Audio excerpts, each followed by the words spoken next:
మరి అలాంటి mechanical engineering MBSR కాలేజ్లో ఫ్రమ్ మెనీ ఇయర్స్గా ఎంతోమంది స్టూడెంట్స్ను కూడా అలుమిగా చేసి మరి మంచి మంచి చెప్పాలంటే పొజిషన్స్లో కూడా నిలబెట్టింది.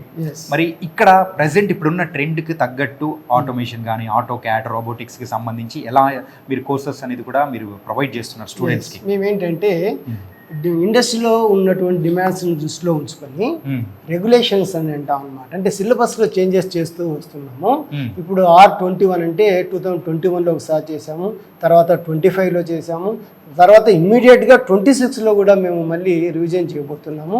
దీనిలో ఏం చేస్తామంటే ఇండస్ట్రీ అవసరాలకు తగిన విధంగా మన విద్యార్థులను తీర్చిదిద్దడం ఎలాగన్న దాని మీద మేము కోర్సెస్ పెడుతూ ఉంటాం అనమాట.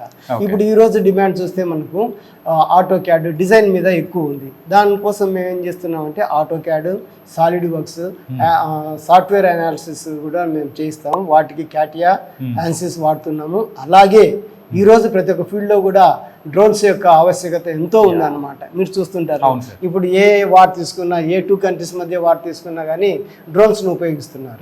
ఈ డ్రోన్స్ అనేది ఈరోజు చాలా అవసరమైంది ప్రతి ఒక్క దేశానికి కూడా. మేము ఈ కాలేజీలో మొట్టమొదటిగా మెకానికల్ డిపార్ట్మెంట్ అన్ని బ్రాంచెస్ వాళ్ళకు కూడా డ్రోన్స్ ల్యాబ్ అనేది ఇంట్రొడ్యూస్ చేసాము. మా పిల్లలకు మెకానికల్ వాళ్ళకి ఇంతకు ముందే ఇంట్రొడ్యూస్ చేసాము.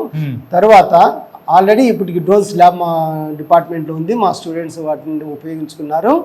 ఈ ఫెసిలిటీని మా మెకానికల్ స్టూడెంట్స్కే కాకుండా కాలేజీలో ఉన్న అన్ని